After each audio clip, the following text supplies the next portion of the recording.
our perception, how we see the world, how we see things, needs constant adjustment. But see what the Lord did to help me. Isaiah chapter 6. So I just need to show you, and then I'll tell you what he told me, so that we're all growing in this journey. In the year that King Uzziah died, this was a bad time for Israel, and it was also a bad time for the prophet that was writing, because he was related to the man that died. In that season that Uzziah died, I also saw the Lord sitting upon his throne, high and lifted up, and his strength filled the temple. His glory filled the temple. Now, can you imagine why you're on earth, seeing all the troubles and all the wahala, like the kind of things going on in Nigeria now? Everywhere you turn, any news you're getting from any part, problems. And then these are the kind of things I'm discussing with the Lord in prayer. Give me strategy, better strategy, how we are to engage, starting with the young people, even the political class. What do we do? What exactly should we do at this time? I don't want to appear on the pulpit. I don't want to be in any program and let God's economy, just 5 minutes wasted. I don't want to appear in any service. I don't want to be party to that. This next 10 years is sacred to me. Every day that God wakes me up, I'm alive. I want to be part of something that is advancing his cause. I don't want to be in a program or in a meeting where God's time is being wasted. I don't want to be I'm not part of the world system and whatever they are doing, including when men bring it to church. I'm not part of that.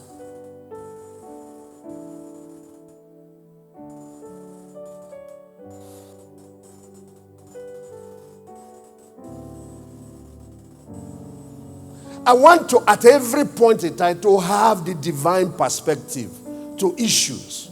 And then the problem is, under the cloud, it's very hard to see that. You have to be lifted up above the clouds. You have to be lifted up above it. That's what revelation, visions, and supernatural illumination does. I thank you, the children. No time to say thanks to all the people. I heard when you were praying, I don't know whether you prayed for me or whatever, you talked about a man of vision, a person that is able to see beyond. That's what this does. So when this man was helped to rise above the clouds,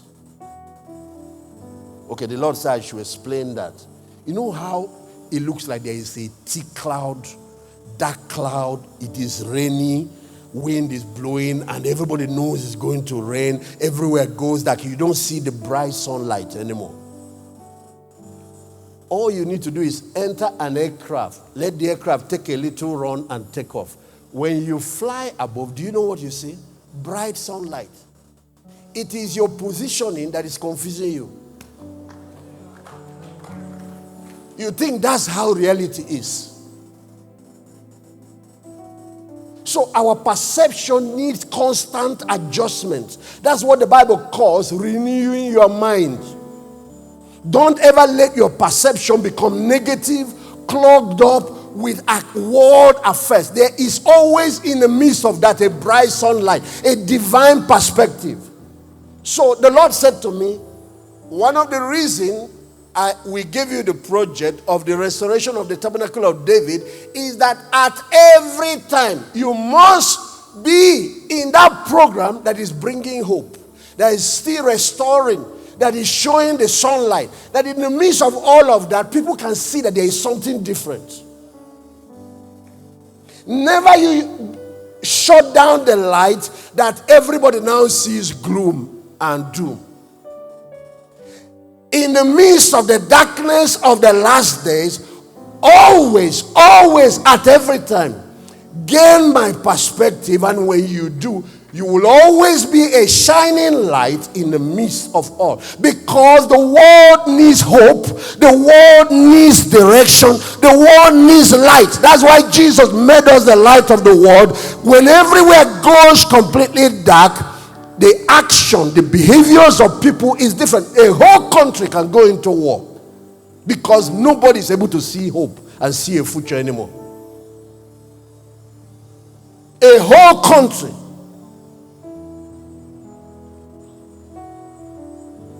So Isaiah was lifted up by the power of revelation. The power of the Holy Spirit lifted him in revelation.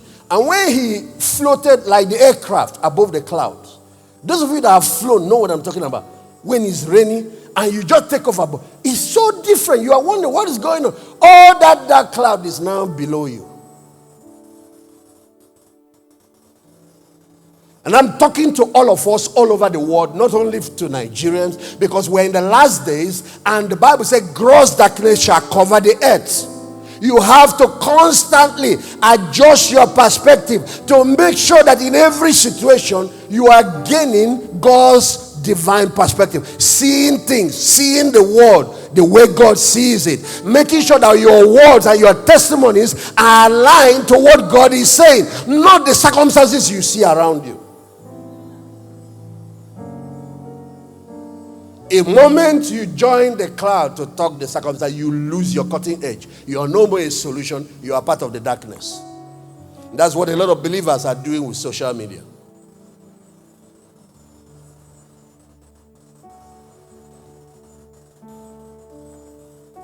And they've left the good news. They are now having jars of bad news. They've left the dispensing of hope and faith and love. They are now dispensers of hate, of hopelessness and despair. And when those three cardinal virtues are removed from any life, from any family, from any marriage, from any business, from any society, that society caves in. If those three vanish in a family, hope vanishes, trust vanishes, love vanishes, the marriage caves in.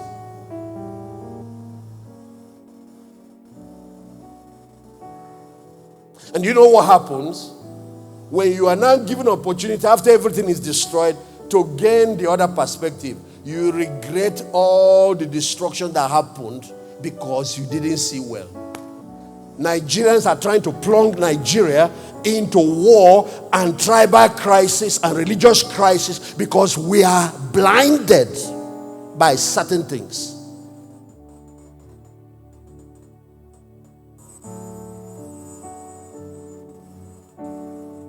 And many people who are in the church who should be given the different narrative, God's own narrative, are busy helping to give the enemy's narrative. The gospel is what saves individuals, but it's also what the same power that saves society. When we withdraw it, we have withdrawn light.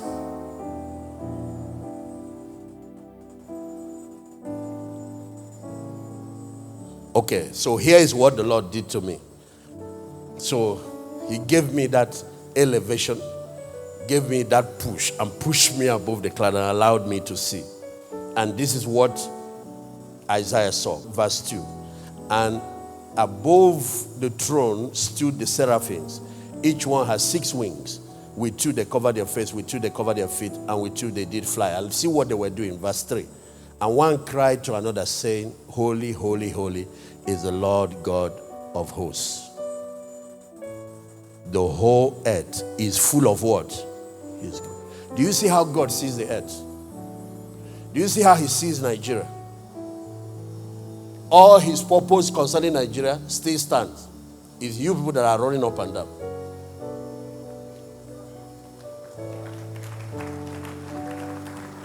You want to scatter the whole place, bomb the whole place, divide it.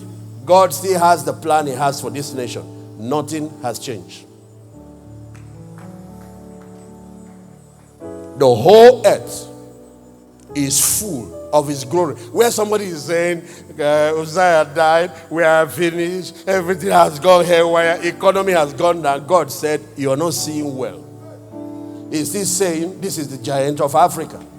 He's still saying this is one of the most powerful nations that he's going to use in these last days. He's still saying Nigerians value what you have, because no other nation will give you what I have given you, says the Lord.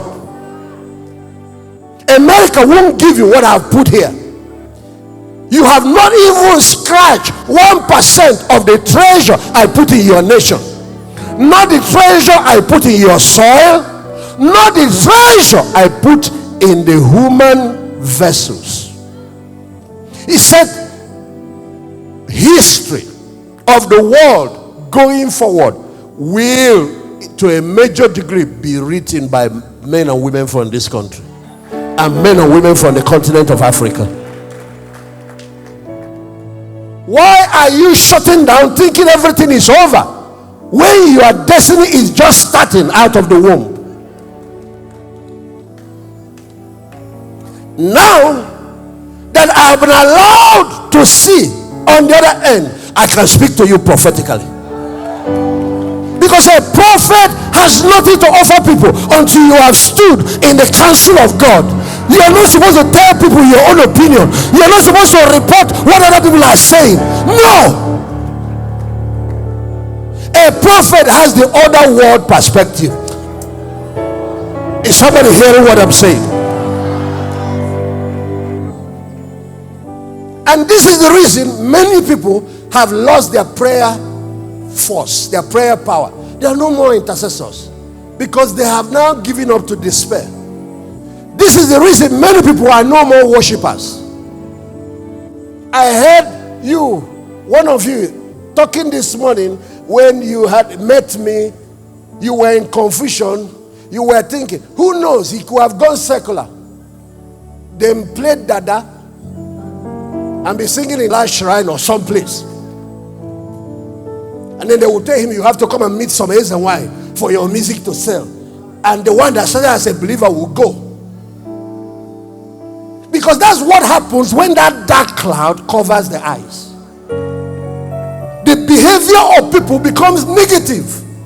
When people are operating from fear, they behave irrational. When people are operating from despair, they behave like everything is finishing now. You know, did you see how our youth lost control the second part of the answers? Did you see how the whole nation almost burned down? That's how normal people were going to loot ShopRites, shops, supermarkets. I met a woman in Lagos that carried her children, 4 children, to go and loot another man's business. And the woman is not poor. She has a business own. People start behaving irrational. At one moment of darkness in Rwanda, people took knives and killed 1 million of their neighbors. Just because that rain cloud blocked everybody's eyes, nobody could see. God said, I should talk to Nigeria, I should talk to his church, I should talk to you this morning. He asked me to do this. I should not pray any prayer. I should do this because he needs to get us on his side, working in partnership with him, in rebuilding, in restoring, not in tearing down. It is possible to be on the pulpit and be recruited by the enemy. And the way Satan recruits you is by distorting your perception. The way you see everything becomes negative. And then the kind of things that come out of your mouth and your behavior changes.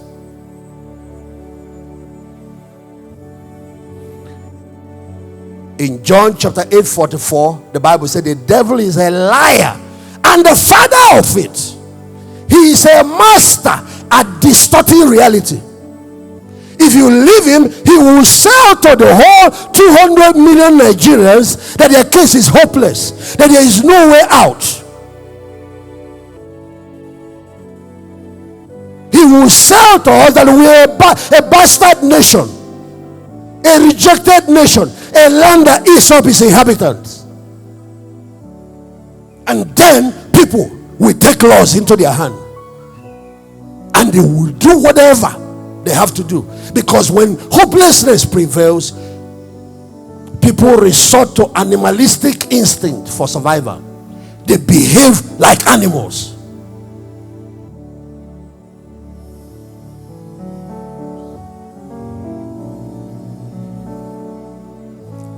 The guy crossed over where he was here mourning, complaining, to see worship going on, what they're saying is holy, holy. God is still the same. He has not changed. He's still the same faithful God. And what are they saying? When they finish talking about God's nature, God's character, He's still a covenant-keeping God. He's still faithful. He's still trustworthy. He has not changed one bit. When they finish exalting Him and His character that is unchanging, they looked on the earth. What they said about the earth. The man was expecting him to see, yeah, that is where the problem is. Trouble on earth. Everything is messed up. No. You know what he said? The whole earth. The whole earth. The whole earth is full of your glory. You are Alpha and Omega. We worship you, our God. You are worthy to be praised. Lives are going to be changed all over the world, all over, wherever you may be watching, not only people that are here. You are Alpha and Omega. We worship you, our God. You are worthy to be praised. We give you all the glory. We worship you, our God. You are worthy to be praised. We give you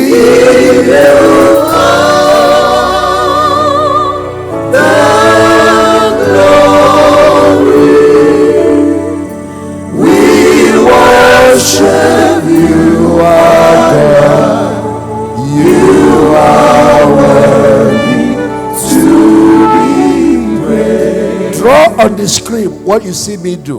What I'm doing is to cover as much as possible the whole space of this paper with a rectangle, a giant rectangle. That is the earth covered with the glory of God. That's Nigeria. And that's also your life.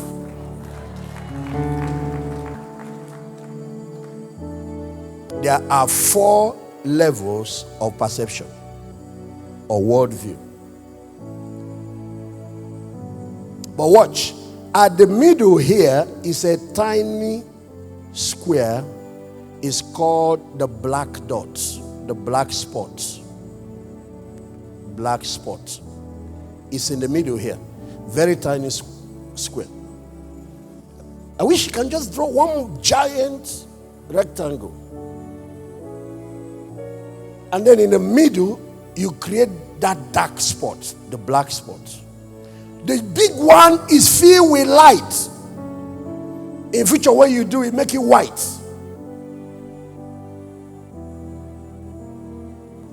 But the tiny one is the part still covered with darkness.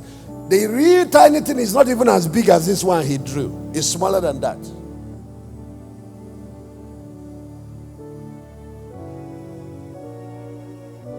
Perception is at 4 levels. One is self-perception, how you see yourself. Is that how God sees you? Level 2 is social perception, how people now see you. But people see you based on how you see yourself first. And if how people are looking at you is not how God looks at you, you don't take that. It's your job to correct it. The 3rd level is national perception, how a whole people in a society see themselves.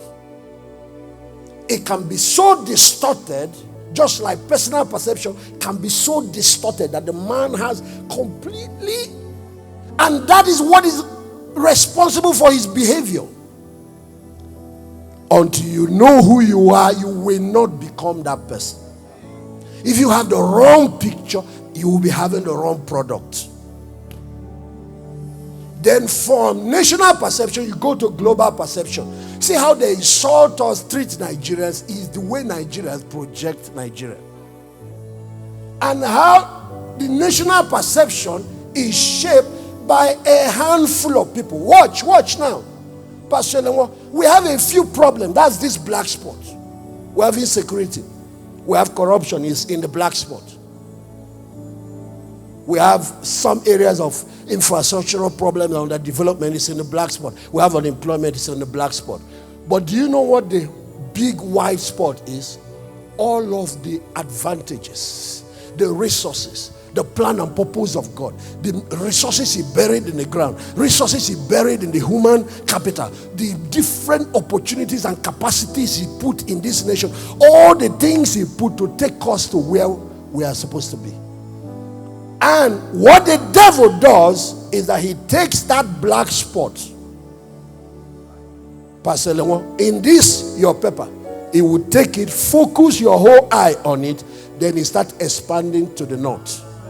It will start expanding to the south. It will start expanding to the east. It will start expanding to the west. And it will expand. You can imagine this black thing now.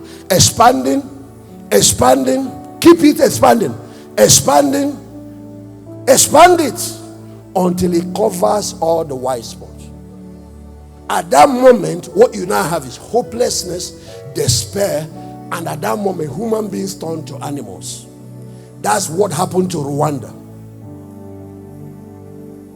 That's where the devil is trying to push Nigeria, because the church that should be correcting the perception of the nation, giving the nation the correct narrative, has joined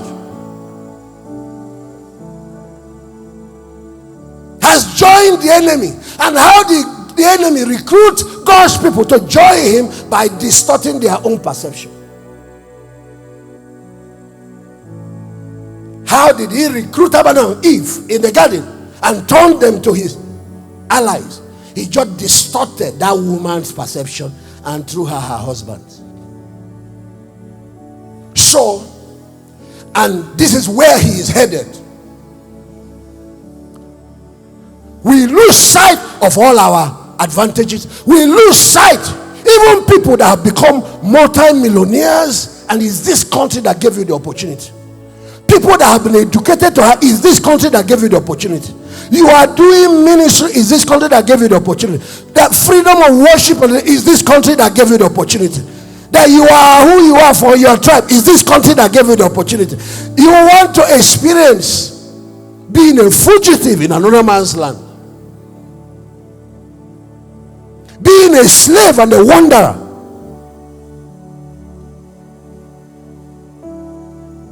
The devil sees your whole potential. He fears what you are going to become, so he takes your eyes away and focuses it on one spot. Do you know only one tree in the whole garden that has poison in it?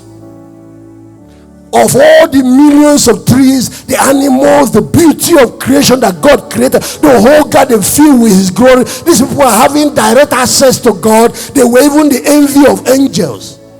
He now turned their eye on just one. That one thing that is not working in your life, he will take it. And he will blow it. You will now end up forgetting. Married women leave their marriages for this. It might be one thing. Nobody has it all. America doesn't have it all. Not even Israel has gotten it all. Japan doesn't have it all.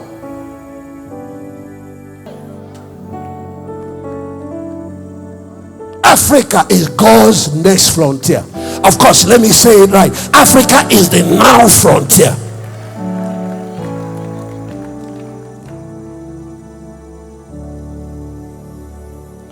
I give you all the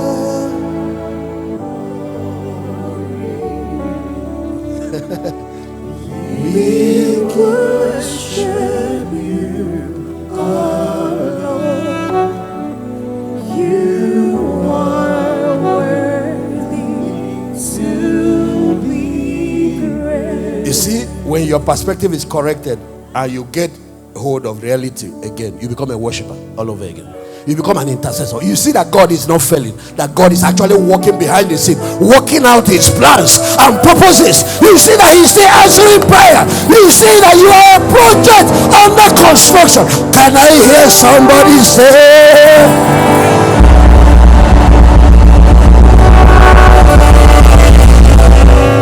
Ladies and gentlemen, brothers and sisters listening to me, it doesn't matter where you are listening. The man you are looking at here, you came to celebrate, went to chemistry lab in University of Nigeria and stole hydrogen cyanide, took it to the sewage dump. UNN has a sewage. All the excretors from the whole school collects at a particular place, and the place is bushy and farm. Went there, and there were vultures and others, and opened it, prayed, and drank it to drink it. Why? Persecution at home, and then I ran into some other problems also in school, trying to be used of God among the students. And I told God, I've tried. I know it's not right to take one's life, but forgive me, please. Don't let me go to hell. I did this not just as a believer, as a leader among student fellowships. And then I lifted it to pour it, and the hand hit me, and the bottle fell on the ground, and the thing poured out. And then I shouted. I thought it was an angel, and truly it has to be an angel. I said, why have you come to find me here? Leave me. If there anything you can bless out of the work I have done here in this school, reward me for that one in eternity. Just don't send me to hell. And I bent down to take it, even though it has poured at least little left inside, to take it. And then this time a shout, and I thought it was a girl, a student. I started preaching to her. What are you doing in the bush like this? Do you know how dangerous this place is? If they raped you, what are you doing here? He said, you, what are you doing here? I wanted to say I came to pray, but she caught me red-handed. He said, you, that we all envy. You are trying to take your life. For what purpose? You that is the envy of this whole school. Just two small things, the devil blew it out of proportion. Do you know that same, my father gave his life to Christ, my mom gave her life to Christ, the whole family gave their life to Christ. The same thing. Just before the day breaks, the devil make it very dark.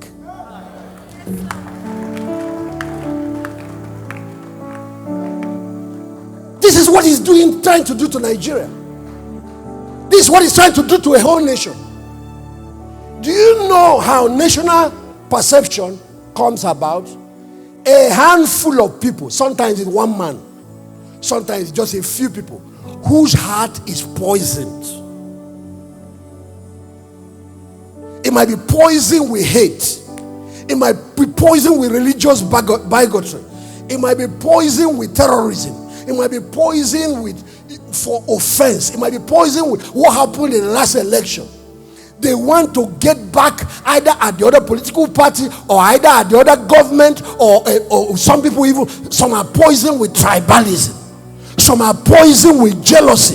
Some other people are some are poisoned with whatever purpose. Envy, strife, hatred, all can never produce anything good. And this handful, instead of keeping their own worldview to themselves, they will start spreading it. The problem of today's world is that many years ago, even when you try to spread it, it can be contained. It will only affect a few people and remain contained, and finally you can come and cut it out like cancer. But today we have something called the media, technology.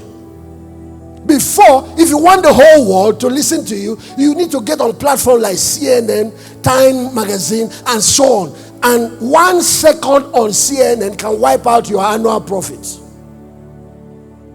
So not many people can go there. But today, media is free. All you have to buy is data. It's now a new media, social media. So one man with poison can poison a whole society. A few people whose minds are poisoned can poison the whole social system.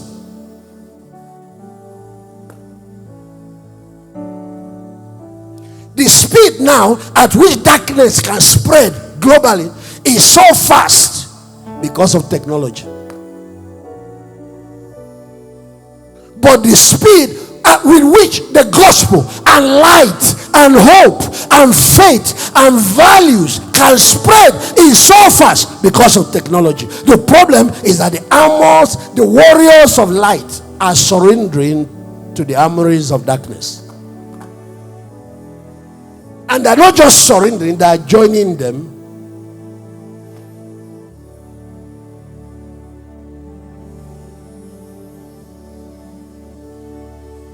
A few people start this. With the help of media, they'll poison a large segment.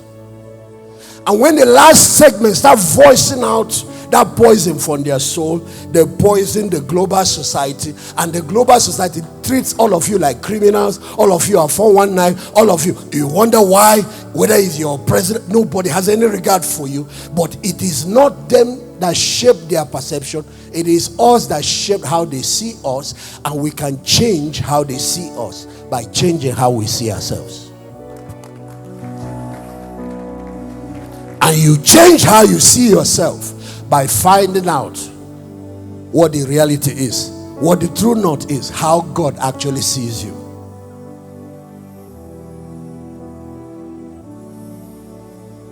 I'm begging all the ministers of the gospel in Nigeria. I'm begging all of God's children in Nigeria, including the millions that have gone on social media and they are fighting against their commander-in-chief without even knowing, to drop the weapons of darkness and embrace light one more time. Your message must be a message of hope. It must be a message that inspires faith. It must be a message that inspires love. It must be a message that inspires progress. It must be what people finish listening to, they see a future. It must be a message that inspires worship. It must be a message that inspires reconciliation.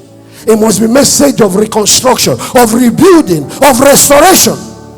No matter how bad things had been. When it looked like the world had no light, God sent one light. He was born in a manger. He grew up among us, and then he began to speak. Because it's when you speak that you shine, and when you act accordingly, you shine the brightest.